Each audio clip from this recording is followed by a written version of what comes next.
Bismillahirrahmanirrahim. Assalatu wassalamu assalin wa ala alihi wa sahbihi ajma'in, amma ba'd. Assalamualaikum warahmatullahi wabarakatuh. Mga kapatid sa Islam, inshallah pag-usapan natin ang tamang asal sa paghawak ng Quran. Alam po natin mga kapatid, ang Quran ay merong tinatawag na mushaf. Ang mushaf, yun po ang aklat na isinulat doon ang Quran. Kaya sa atin, hindi natin to binibigyan ng halaga. Akala natin lahat yan Quran. Wala namang problema doon. Pero dapat alamin nyo rin ang mga ginagamit na termino bilang pag-aaral sa ating relihiyon. Kaya kung may nagsabi mushaf, ibig sabihin yun mga sinusulatan na mga talata ng Quran. Kaya mga hawak natin ay mga mushaf yan, mga kapatid. Nakasaad lang doon o doon lang nakaipon ang mga salita ng Allah subhanahu wa ta'ala. Kasi sa time ni Prophet Muhammad sallam ay pinasaulo sa kanya ang Quran at hindi pa naisulat talaga sa buong aklat na tinatawag na mushaf. Kaya ang salita ng Allah subhanahu wa ta'ala na ipinaba kay Prophet Muhammad sallam, binabasa natin yan bilang pagsamba kay Allah subhanahu wa ta'ala. Kaya ang Quran, mga kapatid, napaka-importante yan sa buhay ng mga Muslim. Kaya sa atin, dahil sa pinakamahalaga yan sa atin, hindi natin yan dinadala sa mga lugar ng mga kaaway. Basta lugar ng mga kaaway sa time ng mga digmaan, hindi natin yan dinadala. Katulad ng sinabi dito na sa hadith an Abdullah bin Omar qal naha Rasulullah sallallahu alaihi wasallam an yusafar bil Quran ila ardil adu. Sinabi ni Abdullah bin Omar radhiyallahu anhu na pinagbawal ng propeta Muhammad sallam na ilakbay ang Quran sa lupain ng mga kaaway. Kasi nga baka gagawa nila ng mga kabastusan o kaya dudumihan lang nila o ano pa yung mga gagawin nila, mga kapatid. O kaya may pinakamasakit sa lahat, dagdagan pa nila ang mga nakasaad. Kaya hindi natin yan dinadala doon. Alhamdulillah sa panahon natin, nagkaroon na ng kapayapaan, walang problema kung dadalhin mo doon. Sa time lang nila yun kasi napaka-delikadong lugar, time na yun. Ang mga maraming digmaan, o kaya itapon lang nila sa basurahan, o kaya hindi natin yan dinadala. O kaya ang problema pa sa lahat, itatago pa nila ang katotohanan.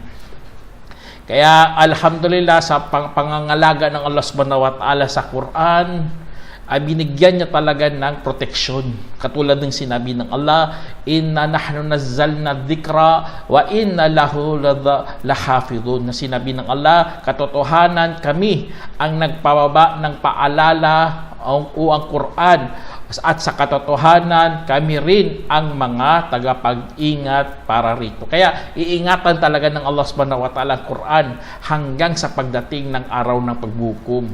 Kaya tignan nyo, mga kapatid, sa panahon ng mga sahaba, maraming namatay sa kanila sa digmaan, lalo na sa digmaan ng Yamama. Sa time ng mga maraming namatay ng mga qurra, o ibig sabihin mga nakasaulo talaga ng Quran. Kaya ang ginawa na lang ng khalifa si Abu Bakar ay inutusan niya si Zaid bin Thabit radiyallahu anhu na ipunin ang Quran mula sa mga pahina, mula sa mga buto, o mula sa mga kahoy. Kasi wala silang mga kasangkapan, wala silang mga materialis dati. Wala naman silang papel katulad natin ngayon. Ngayon, masyaallah, high-tech na. Madali lang makakuha ng mga papel. Ngayon, dati hindi ganun. Wala silang ang kanilang basihan lang talaga, kanilang pundasyon, sinasaulo lang nila ang Quran. Pinapapasok lang nila sa kanilang mga ng puso. Doon nila, wala silang nakasaulat. Kaya, ngunit sa time na yun, na maraming namatay. Subhanallah, sa time na yun. Kaya, nagkaroon sila ng idea na dapat ipunin talaga ang Quran sa mushaf. Doon sa isang aklat na tinatawag nating mushaf. Yun lumabas ang tinatawag na mushaf, mga kapatid, sa time ni Abu Bakar. At ang pagsulat nila, mga kapatid, matindi rin. Pagsulat nila dati sa time na yun, napakatindi rin. Kasi nga, naghihirap talaga sila. At si Zayd bin Thabit, inipon niya talaga, iniisa-isa niya talaga, pinupuntahan niya talaga ang mga tao. At inipon niya sa 7 basa. Subhanallah, sa 7 basa. Quran naman, ang alam naman natin, Quran may 7 basa yan. Depende sa mga dialect ng mga tao.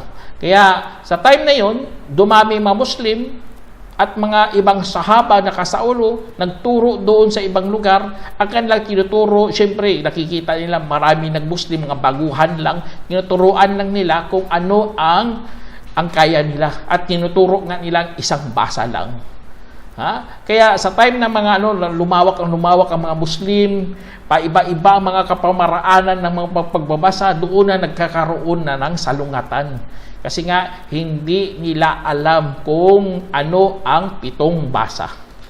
Kahit nga sa time ni Prophet ng Salam nga katulad sa hadith ito na inulat ni Omar bin Khattab radiyallahu anhu, na narinig si Hashim bin Hakim bin Hizam na nagbabasa ng Suratul Furqan na hindi katulad sa aking pagbabasa. At binabasa ito dati sa akin na Propeta Muhammad Salam na halos minamadali ko siya. At siya, ngunit naghihintay ako hanggang matapos ang sala. At pagkaraan, hinawakan ko ang kanyang malong at dinala ko siya sa Propeta Muhammad Salam. At aking sinabi, katotohanan na narinig ko siya na nagbabasa na hindi katulad sa pagbabasa mo sa akin. Kaya't kanyang sinabi, bitawan mo siya. Ang sinabi ng Propeta Salam, bitawan mo siya. At saka, basahin mo nga. Kaya binasa niya at kanyang sinabi, ganyan rin ibinaba. At saka sinabi niya sa akin, basahin mo. Kaya aking binasa, sinabi niya, ganyan rin ibinaba. Katotohanan ang Quran ay ibinaba sa 7 pagbabasa. Kaya't basahin ninyo sa paraang mas madali para sa inyo. Isinalaysay ni Bukhari. Tingnan nyo, ganun ang Quran dati, mga kapatid. Sa 7 basa hanggang ngayon, may mga nakakasaulo pa rin ng 7 basa niyan. Tayo kasi hindi na natin yung kaya kasi ang alam natin isa lang. Galing sa inulat lang ni Asim. Kaya dyan sa na yan, mga kapatid, ang Quran, ginawa na lang ni Uthman, pinaipon niya mga tao sa isang basa na lang. At sa time na yun, mga kapatid, sa isang basa na yun, mahirap pa rin. Kasi ang Quran ay hindi katulad sa panahon natin na walang mga tashkil, tinatawag natin tashkil, walang mga fatha, walang damma, walang kasra. Kaya ang ginawa ni isa sa mga khalifa Umayyah, ni si Abdul Malik Ibn Marwan, inutusan niya si Hajjaj Ibn Yusuf al-Thaqafi. Inutusan niya ang gobernador dati ng Iraq. Noong 75 hanggang 95 yan namumuno doon si Hajjaj bin Yusuf.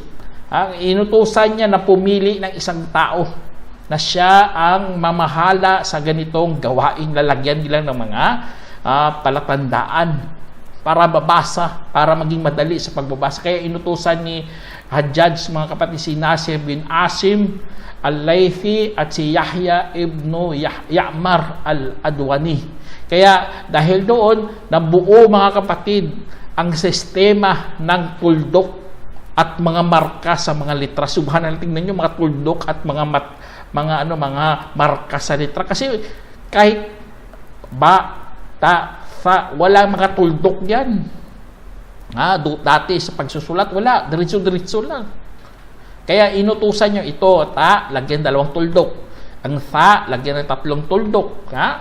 hanggang nagamit sa panidi sa mga mark mga kapatid.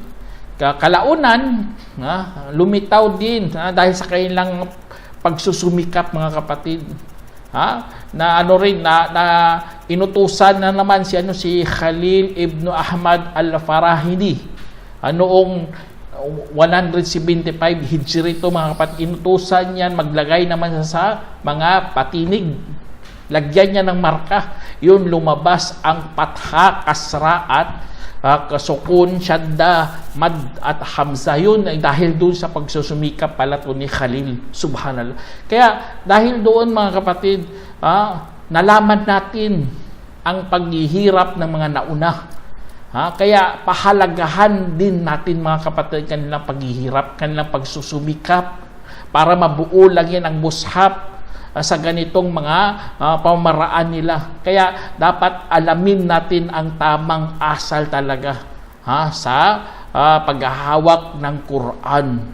Kaya ang mga kapatid, isa sa mga magandang asal kapag ikaw nagsusulat ng Quran, siyempre tayo nag-aaral tayo sinusulat natin ang mga talata mga kapatid. Dapat isulat mo sa malinaw at malaki. Huwag kang magsulat ng mga maliliit. Nagsusulat ka maliliit. Wala kang tamang asal. Dapat malinaw at malaki ang sinusulat mo. Na hindi dikit-dikit. Kaya tingnan nyo, ganun tayo sa paggalang ng Quran mga kapatid. Dapat bawat malinaw talaga. Katulad dito sa sinabi ni Bayhaqi, kabilang sa mga asal sa Quran ay dapat itong maging madiin at nakasulat sa pinakamahusay na paraan, isang linya, kaya huwag gawing mas maliit ang mga titik nito at hindi masikip at hindi ito nagkakadikit. Kaya yun ang sinabi ni Bayhaqi, sinabi rin ni Nawawi na nagkaisa ang mga scholar sa kanais-nais sa pagsusulat ng mushaf kung papagandahin niya ang mga kopya nito. At paglilinaw sa mga ito at pagpapaliwanag rin. Kaya alam naman natin sa panahon nila mga kapatid, hindi katulad natin may mga may mga scanner, may mga printer. Dati hindi, kung sila magsulat, susulat talaga nila kamay sa kamay, kikamayin talaga nila. Kaya yun ang isa sa mga magandang asal na kanilang natutunan mga kapatid. Kaya sa panahon nila, hindi kasi maunlad ang paglilimbag ng mga aklat. Kaya madali masira dati mga mga ginagamit nila. Kaya pinapaganda na sinagsusulat talaga sila. Kaya sa dami ng mga panahon natin kasi naging nagpapaligsahan talaga ang mga organisasyon, mga bansa, institusyon para makagawa sila ng mga kopya ng Quran. At alhamdulillah, na lumabas ang pinakamataas na katumpakan sa pagsusulat ng Quran at may quality pa talaga, kalidad pa talaga. Allahu Akbar. Kaya yun lang ang isa sa mga magandang asal na dapat nating alamin. At sa pagbabahagi ng Quran din mga kapatid, gawain na rin yan ng mga nauna. Dati kasi wala namang mga numero-numero yan. Ang alam lang nila ito ang Quran hanggang 115, 114 na surah. Pero hindi nila alam ang mga tinatawag natin sa panahon natin ng juz. Ang mga juz, ang ahzab, tinatawag nating hizib. Hindi nila alam yan, hindi nila alam. Kaya sila, nagtiyaga talaga sila, nagbigay sila ng pagbabahagi-bahagi ng Quran. Ang purpose doon, para mabasa nila lahat ang Quran. Mabasa nila sa loob ng isang buwan. Kaya, example, kung adza, dapat mabasa mo yan, kung isang buwan, ay isang juz. Hanggang mabasa mo sa loob ng isang buwan. Yun ang kanilang purpose. Ang pagbahagi-bahagi ng Quran. Kasi yun ang isa sa mga magandang asal yan na mabasa mo ang Quran. Kaya meron nga dito sa hadith mga kapatid, merong ang hadith na ayon kay Abdullah bin Amro na pinakasal ako ng aking ama sa isang babae na may marangal na lahi. Palagi niya kinakamusta ang kanyang manugang na babae at tinanong ko tungkol sa kanyang asawa. Sasabihin niya, napakabuting lalaki. Hindi niya kami inalapag sa higaan, ni hindi niya hinalughog ang mga aming tirahan simula pa pumunta ako sa kanya. Kaya nang tumagal, binanggit niya ito sa propeta. Ibig sabihin, nagreklamo talaga babae dito kasi hindi na siya Kaya ang ginawa niya, kaya sinabi, dalhin siya sa akin. Kaya kinita ko siya kalaunan at saka kanyang sinabi, paano ka nag-aayuno? Sinabi niya, araw-araw po. Kanyang sinabi, paano mo ito tinatapos? Sinabi gabi-gabi po. Kanyang sinabi, mag-ayuno ka ng 3 araw sa bawat buwan at magbasa ka rin ng Quran bawat buwan. Yun ang sinabi ng Propeta Sallam. Magbasa ka ng Quran bawat buwan. Bawat buwan lang yung buong mabasa mong Quran. Hindi pwede na isang gabi uubusin mo tapos wala ka ng oras sa iyong pamilya. Hindi yan mainam na gawain, mga kapatid. Kaya meron pang sa hadith dito, mga kapatid. Meron ka ibang hadith, sabi dito, kung gayon ay iyong basahin kada 20 araw ang buong Quran. Sabi dito, o mensahero ng Allah, mas kaya ko pang gawin ang mas mainam kaysa dyan. Sinabi niya, kung gayon ay iyong basahin kada 10 gabi, 10 araw. Sabi niya, o mensahero ng Allah, mas kaya ko pa ang gawin mas mainam pa kaysa dyan. Sinabi niya, kung gayon ay iyong basahin kada 7 araw at huwag kang lalampas dyan. Ibig sabihin, every 1 week na lang yun. Kung gusto mo talaga mabilisan, hindi mo pwede basahin ang Quran sa loob ng 1 araw.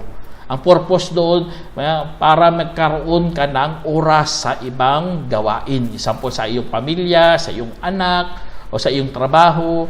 Kasi dapat balanse talaga ang katuruan ng Islam. Kaya ganun ang magandang asal, mga kapatid, sa pagbabasa ng Quran. Allahu Akbar. Kaya napakaganda ng katuruan. Kaya sa panahon natin, mga kapatid, alhamdulillah na buo ang mga juz. Ginawa talagang 30. Pero ang 30 na yan, walang problema yan. Para ang purpose doon, para mabasa nga natin ang Quran. Kaya sa paggalang natin sa banal na Quran, mga kapatid, lalo ng salita ng Allah Subhanahu wa Ta'ala, wag nating dalhin yan sa palikuran. Wag nating dalhin sa palikuran na wala ka namang katwiran. Kung walang katwiran, wag mong dalhin doon.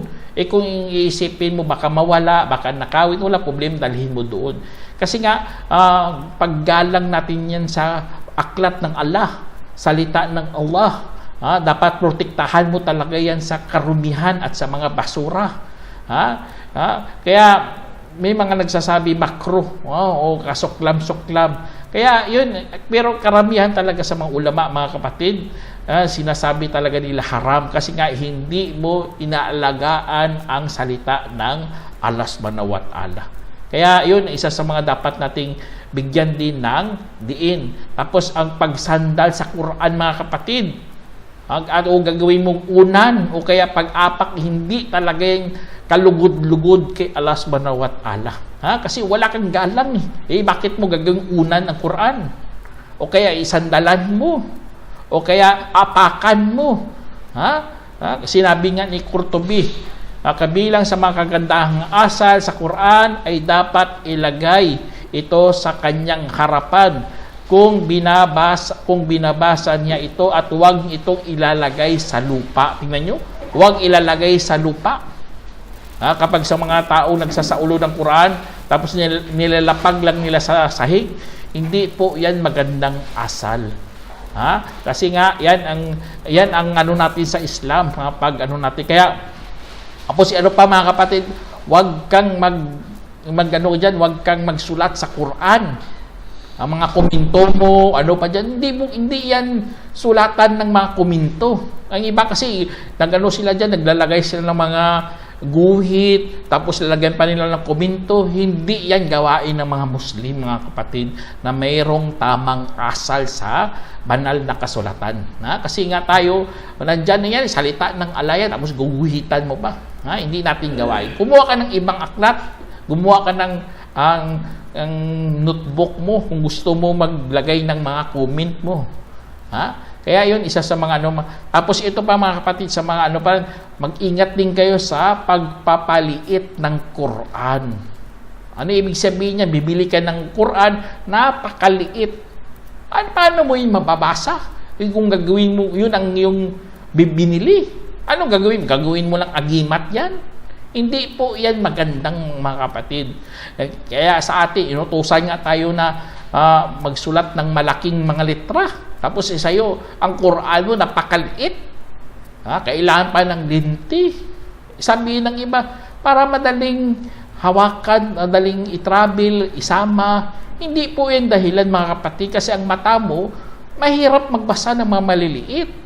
Alam naman natin, baka magkamali ka pa. Yun ang iniingatan natin yung magkamali sa Quran. Tapos ikaw, sa time nga ni Omar bin Khattab radhiyallahu anhu, may nakita nga siyang tao kanyang Quran maliit, kaya ginawa ni Omar, pinalo nga siya pinalo siya, at sabi niya ang Quran ay dakila. Allahu Akbar. Kaya ganun ang mga nauna. Hindi sila hindi nila gumagawa ng mga bagay kung saan, lalo na mga pagpapaliit ng Quran na yan. At kaya karamihan sa mga ulama natin ay kinamumuhian ang maliit na Quran. Tingnan yung iba nga, nilalagay lang sa palad, subhanallah, napakaliit, parang puspuro lang. Kawalan talaga ng respeto yan sa banal na kasulatan, mga kapatid. Kaya huwag kayong bumili sa mga ganitong mga Quran. Tapos ito pa, ang iba, nilalawayan nilang Quran. Subhanallah, hindi yan dapat gawin ng mga Muslim. Example lang, magbubukas ka ng purpose kasi ng nilalawayan nila para madali nilang mabuklat ang aklat. Yun ang parang bibilang ng pera, nilalawayan ng kamay nila. Sa Islam, mga kapatid, dapat huwag mong lawayan yan. Kasi nga baka masira mo pa yan ang pahina, o kaya matamaan mo pa mga litra dyan, tapos ma-blurred siya. Kaya huwag mong dungisan ang Quran ng kahit anong uri ng dumi, lalo na mga bagay na kasuklam-suklam.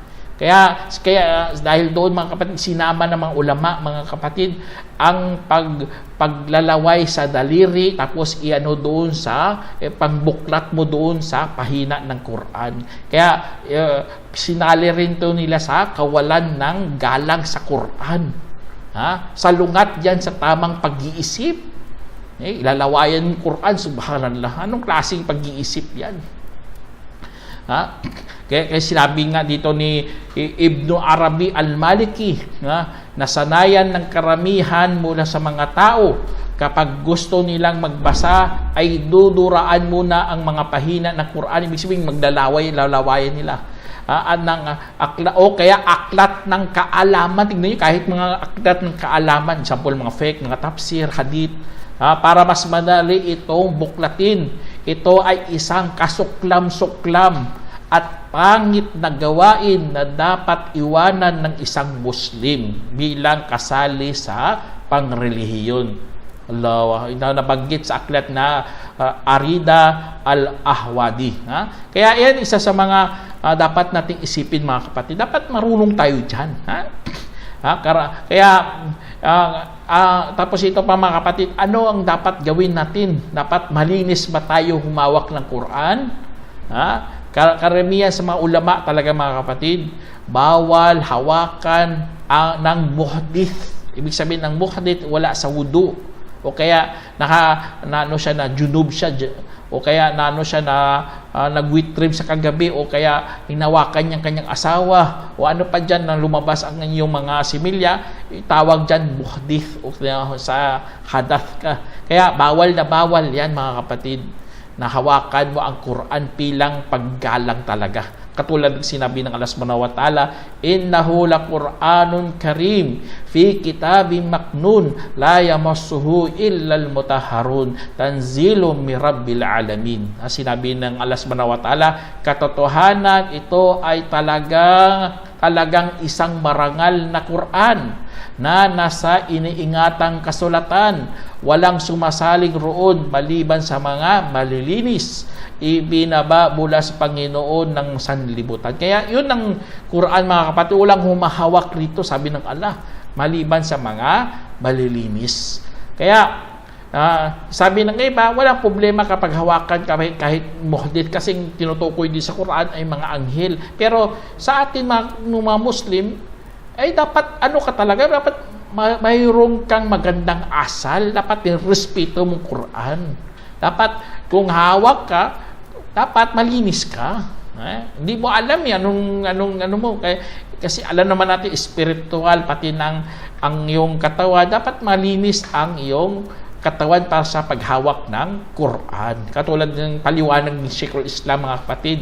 Sabi ni Sheikhul Islam Ibn Taymiyyah sa talatang ito bilang ebidensya mula sa ibang pananaw. Sabi niya, ang Quran ay nasa Lauhil Mahfud. Ay ang Quran, sabi niya. Ay ang Quran rin ang nasa mushaf natin. Tulad sa kung ano ang nasa mushaf na ito ay pareho rin sa kung ano ang nasa mushaf roon. Papel man, balat man, bato man, o nakaukit sa buto. Kaya kung ito ay mula sa paghatol ng aklat na nasa langit, na walang sino man maaring humipo nito maliban sa mga nagpapakadalisay, kung gayon ay kailangan rin na ang aklat ay nasa mundo ay magiging ganun din. Ibig sabihin, ganun ang hatol sa langit eh. Dapat ganun din ang hatol dito sa lupa, dahil ang kabanalan nito ay katulad sa kabanalan ng iyon, at ang aklat ay isang pangkalahatang pangalan na sumasaklaw sa lahat ng bagay dito na Quran, na sa langit man ito o sa lupa, at ipinahayag ito sa mga salita ng Allah, minsahiro mula kay Allah na bumibigkas na pinakadalisay na kasulatan ng naglalaman ng mahalagang kasulatan. Allahu Akbar, tinan nyo, ganon ang hatol ni Sheikhul Islam. Kung banal nga doon sa langit, bakit banal din dito sa lupa? Kaya mas mainam, mga kapatid, yun, maghugas talaga, magudo, basta malinis ka. Pero kung example lang, may mga tanong din, example sa mga hindi Muslim, di ba? Kung humiran sila sa atin ng Quran, alam naman natin sila, hindi siya. Kung example, mga kapatid, kung hindi sila mga Muslim, wala problema, iano mo yan, basta hindi lang purong Quran, isapin ang Arabic. Huwag mo ipahiram ang Arabic, ipahiram mga translation, o kaya mga ibang wala problema yun. Kasi nga sa time ni Prophet Salam, ipinadala si Dahiha al-Kalbi para sa kanya doon sa lugar ni Herkil, ang pinuno ng Rome. Mayroong aklat na nag-anyaya patungo sa Islam, at naglalaman doon sa sinabi ng Allah. Sabi ng Qul ya ahlal kitabi ta'alaw ila kalimatin sawa'in bainana wa bainakum alla na'budu illallah wa la nusyrika bihi syai'a wa la yattakhidha ba'duna ba'dan arbaba min dunillah fa in tawallaw faqulu o ishhadu bi annana muslimun. Katulad ng may nakasaad doon sa aklat niyon, mga kapatid, na hinawakan ni Herkel. Sabi dito, sinabi ng Allah, o angkan ng kasulatan, halik kayo tungo sa salitang magkakatulad na nasa ating pagitan at sa inyo, na wala dapat tayong sasambahin bukod kay Allah, at hindi tayo tatambal ng anumang bagay sa Kanya, at huwag nating ituturing ang bawat isa sa bawat isa na mga Panginoon bukod pa kay Allah, at saka kung magsitalikod kayo ay inyong sabihin, saksiyan ninyo na kami ay tunay na mga Muslim. Allahu Akbar. Kaya yun ang doon, dalil doon, mga kapatid. Walang problema, ay pahiram mo doon, basta malinis lang siya, kapatid. Sabihan mo talaga, dapat pure ka, malinis ka. Kaya kasi mayroong hadith talaga sa Prophet Salam dito, mga kapatid. na kailan maging malinis ka, dalisay, katulad na ayon kay Abdullah bin Abu Bakar al-Hamz, nasa liham na pinasulat ng Propeta salam para kay Amr bin Hazm radiyallahu anhu, walang sino man na dapat hahawak ng Quran maliban sa taong dalisay. Isinalaysay ni Malik at itinama ni Albani. Kaya itong napakalupit na dalil, kapatid, kasi nasa sunnah. Kailangan malinis ka talaga. Bago.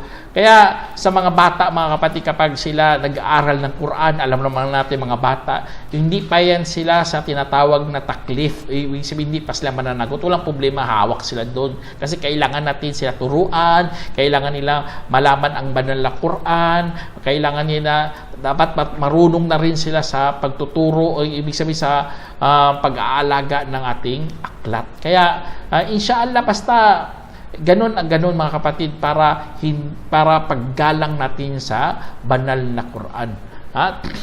Kaya sa mga ibang aklat na may mga Quran, mga kapatid, katulad ng mga tafsir o ano pa diyan, kung hindi naman mushaf, ibig sabihin hindi siya purong Quran talaga. Kasi yung tafsir, alam naman natin may Quran nga diyan, pero hindi siya puro. Hindi yan kailangan talaga maghugas ka pa. Hindi katulad ng Quran. Tafsir o ano pa dyan, mga salita ng Allah, nakasaad doon. Hindi yan katulad ng mushaf na kailangan talaga magwudu.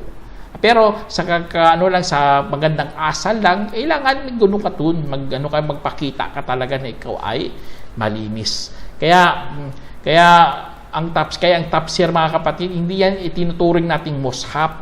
Kasi nga ginagalang lang natin kasi mayroong mga nakasulat diyan na Quran. Kaya sa Islam, mga kapatid, sa pag-abandona ng banal na kasulatan, bawal na bawal yan. Hindi pwede iwanan mong Quran.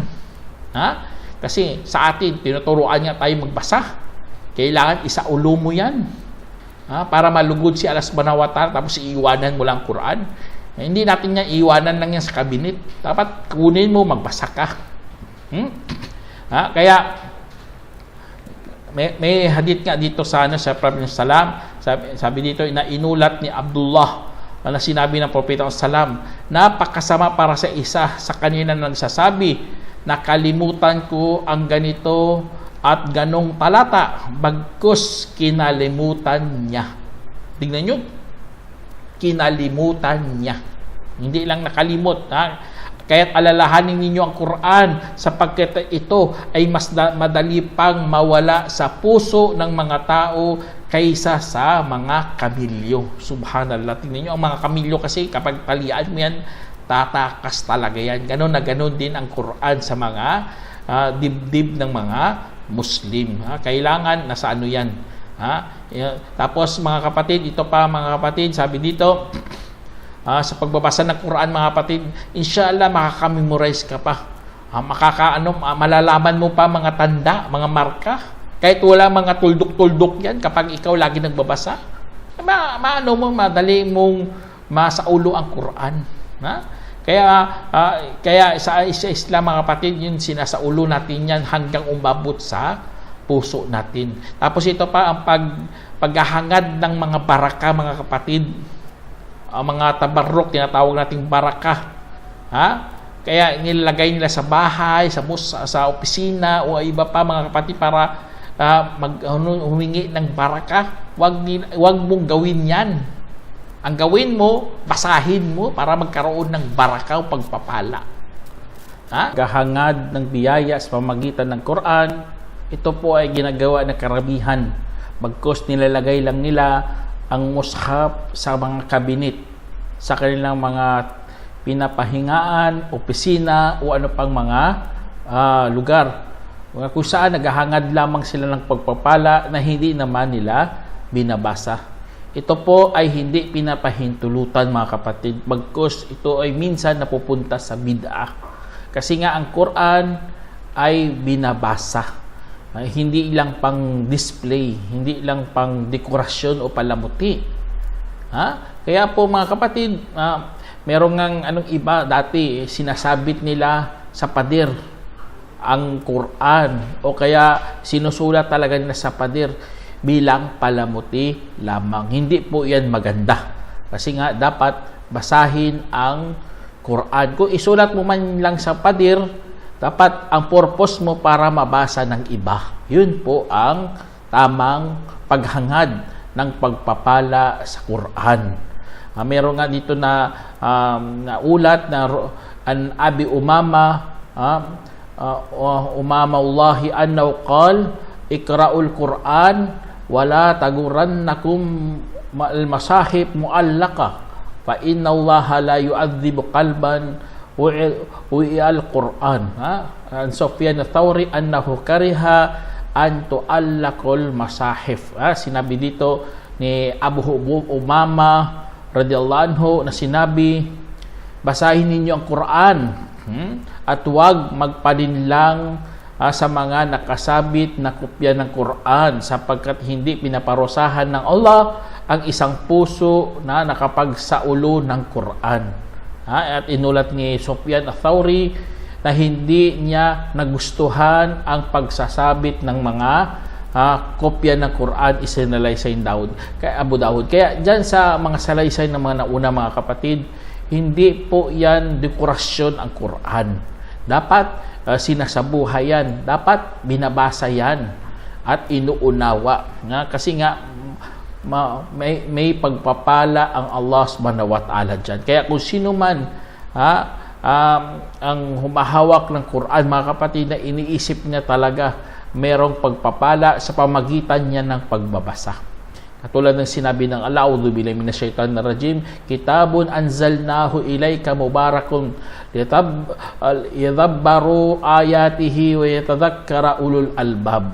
Sinabi ni Allah subhanahu wa ta'ala, kasulatan na aming ibinaba ito sa iyo bilang mabiyaya at upang magguni-guni ang mga sa mga talata nito at upang makakaalala ang mga taong merong pag-unawa. Kaya mga kapatid sa Islam, ito isa sa mga magandang katuruan ng Islam. Ang katuruan ng Islam, dapat basahin natin na merong pagguni-guni ang banal na kasulatan. Kasi nga ang banal na kasulatan mga kapatid ay napaka ng Islam, ng katuruan niya. Yun ang ating Quran. Kaya isa sa mga issue rin mga kapatid, ang paghalik sa Quran bilang paggalang. At ano ba ito? Pagbibigay pa ito ng respeto na dapat iisip ng mga Muslim. Kaya itong paghahalik ng Quran mga kapatid ay isa sa mga pangyayari kung saan laganap sa ating lipunan.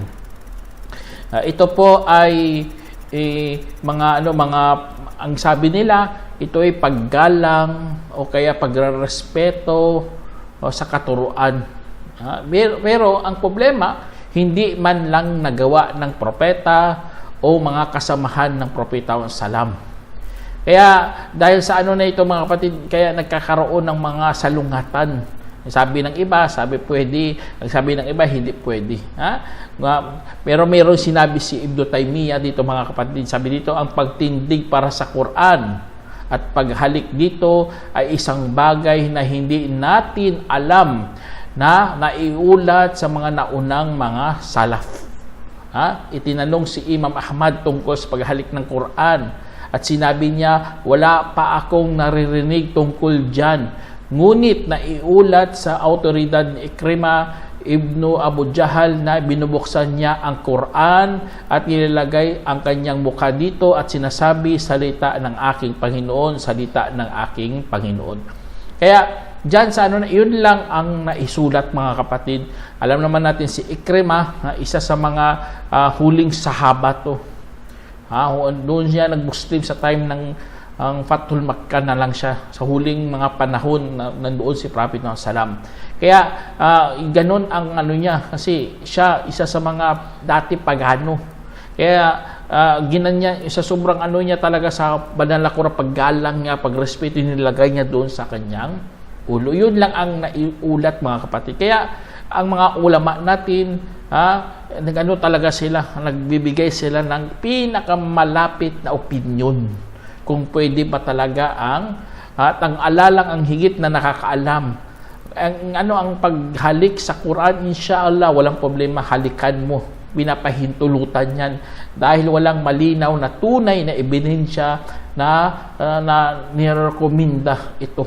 O kaya, wala namang malinaw na ebidensya na ito ay bawal. Kaya mananatili ito sa orihinal na prinsipyo na siyang pinapahintulutan. Ang pagsabi na ito ay isang bid'a ay hindi wasto, hindi tama. Dahil ang gawain na ito ay isang uri ng pagpapahalaga at paggalang sa Quran. At ito ay inuutos sa pangkalahatan, basta huwag lamang sabihin na sunnah. Huwag mo sabihin sunnah. Halikan mo, bilang respeto na lang. Huwag mo sabihin na may reward ka. Huwag mong sabihin kasi pupunta talaga sa bid'a kasi walang ginawa ang mga sahaba. Kahit ang propeta sallam, hindi nyo hinalikan ang Quran o mga sahaba man lang. Kaya kung halikan mo yan bilang paggalang, inshallah, walang problema dyan, pinapahintulo. Kaya may mga rin, gumamit din iba ng kiyas nga. Kiyas, ang paghahalintulad nila sa paghalik sa itim na bato sa Kaaba. Alam naman natin mga sagrado, mga sagradong bagay, lalo na mga ganito, ay walang problema, hinahalikan yan bilang paggalang, pagrespeto na lang, mga kapatid. Kaya inshallah, yun ang isa sa mga walang problema kasi pasok rin yan sa magandang asal. Tapos ang paglagay ng mga palamuti sa Quran bilang paggalang. Ibang tao, may mga pera sila, nilagyan nila ng palamuti ang Quran. Katulad na lang ng paglalagay ng mga ginto o mga pilak o mga gandang mga balat na para gumanda ang cover o ang harap ng Quran. At yung iba, pinapaganda nila mga pahina. Itong gawain na ito, mga kapatid, kung hindi mo naman binabasa, huwag mong ganyan ang Quran.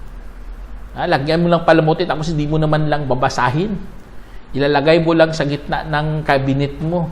Mo lang, gagawin mo lang display. Subhanallah. Meron nga dito, sabi dito, an Ubay bin Ka'ab radhiyallahu anhu qal, idha halaytumul masahipakum wa zawwaqtum masajidakum faddamaru alaikum.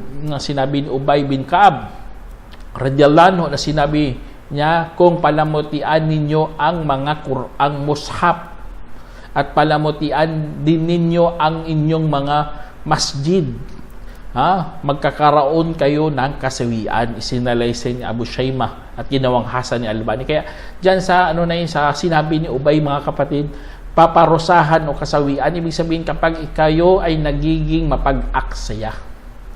Kasi alam naman natin, mga pera dapat binibigyan niya ng halaga. Kung mayroong pangangailangan ng iba, ay binibigay natin yan bilang sadaka. Pinagsasadaka natin. Kung ginawa mo lang, dinokrasyon mo lang sa kopya ng Quran, lalagyan mo pa ng mga ginto o pilak, ay pagmamalabis na po yan o pag-aaksayan ng pera. Mas mainam pa na ibigay mo na lang sa mga dukha at talagang masiyahan pa sila sa ginawa mo kaysa ilalagay mo sa Quran tapos hindi mo naman lang binabasa. Kaya tulad din yan ng mga sisidlan, kung gawin mong mga pilak, di ba, pinagbabawal yan. Tapos pag-aaksaya lamang ng pera. Kaya inshallah, yun ang isa sa mga natin, mga kapatid, pinagbabawal po yan, hindi pwede. At ang iba na naman, nilalagyan nila ng pabango ang banal na Quran para maging mabango o ano pa dyan. Ang doon, mga kapatid, mag-ingat lang. Basta hindi lamang humantong sa pag-aaksaya. Bibili ka ng perfume tapos napakamahal ng perfume tapos ibinuhos mo lang doon sa Quran. Tapos nasira ang mga pahina, lumabo ang mga nakasulat. Yun isa sa mga hindi dapat gawin ng mga Muslim. Yun ang pasok kasi yun sa sa pag-aaksaya din. Ngayon, alhamdulillah, sa panahon natin, naging high-tech na tayo. gumagamit na tayo ng mga CD, DVD, MP3 o nilagay sa mga gadgets na nagpapatugtog ng Quran. Kapag pinapatugtog mo ang Quran, tapos hindi mo pinapakinggan, wala ring silbi. Kailangan patugtugin mo, pakinggan mo. Minsan ginagamit nila pampatulog, wala problema kung ikaw nakikinig tapos nakatulog kasi ang Quran talaga nagpapakalma yan ng puso. Pero hindi yan siya laging ginagawa. Ang ginagawa ng mga Muslim, pinapakinggan nila ang Quran na mayroong paggalang.